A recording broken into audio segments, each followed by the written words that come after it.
Started with the program. Our first speaker is Gary Brune. He works with New Jersey Future, where he's a policy manager. He has a long and very successful history in working on all kinds of development issues. Most recently, I think, with the Department of Transportation. And you know, roadways. They cover a lot of land in the state of New Jersey, and when we cover those up, we get runoff, and that runoff can cause problems. So he's going to introduce the concept of what a stormwater utility is and some of the other solutions that are available. And by way of example, before I turn the microphone over to him, which is always difficult for an elected official on my local school board, I want to point out one gift you can take with you that I feel is sort of special and typifies what natural systems are able to do, but I didn't bring it with me, so hold on a second.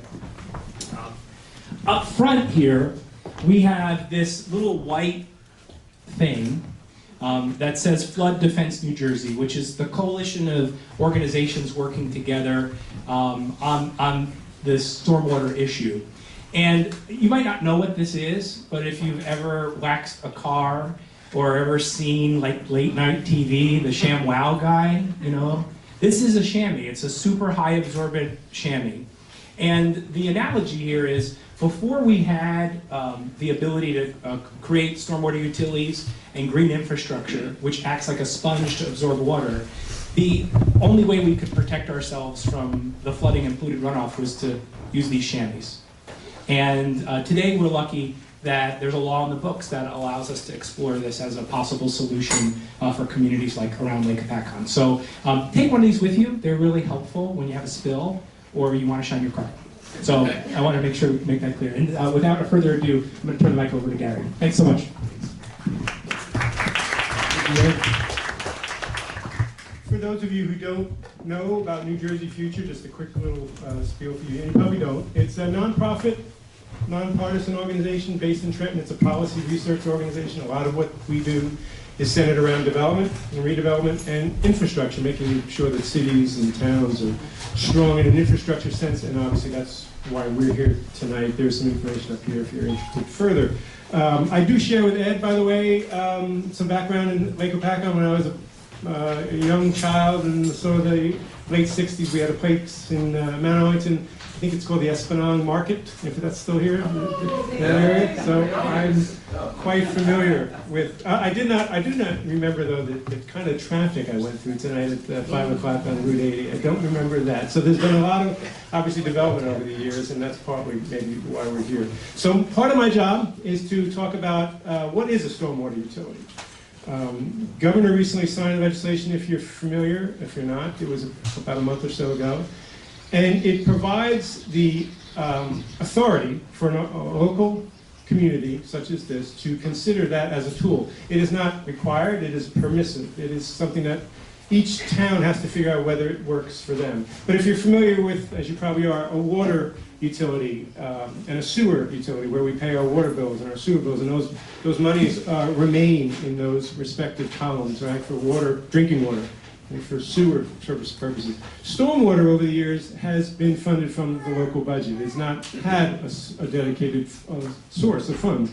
So what this stormwater utility basically is a special assessment district that does just that for a community that wants to do it. It dedicates a fee that is charged on what's called impervious surfaces. If you're not familiar with the term, that would be where rainwater hits and runs off of a roof, a driveway, right, are impervious surfaces. That's what drives stormwater. And as stormwater travels, it picks up along the way anything from pesticides, right, to oil and grease and all that, and ends up in the local waterway in many cases. So the thought behind the stormwater utility is basically a dedicated source of funding that would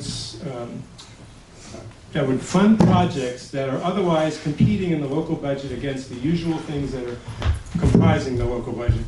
Police, fire, schools primarily, right? And usually coming up a distant, 10th or 11th in that list. So over the years, a lot of that infrastructure has aged. In some cases in New Jersey, it's over 100 years old.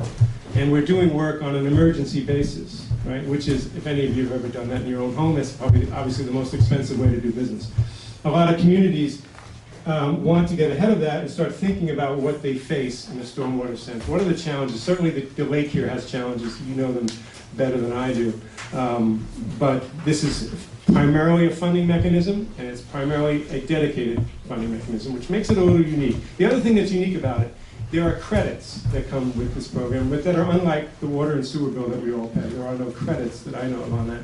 But if you find ways to mitigate the runoff from your property, and there's ways to do that. If you're not familiar with the term green infrastructure, rain gardens, things that take the water and keep it on the site, absorb it on the site. There's also projects that create a buffer between, let's say, the lake and your property to make sure that the runoff doesn't reach the lake. These are all green infrastructure projects. They mitigate or they reduce the amount of runoff that's reaching the lake, right?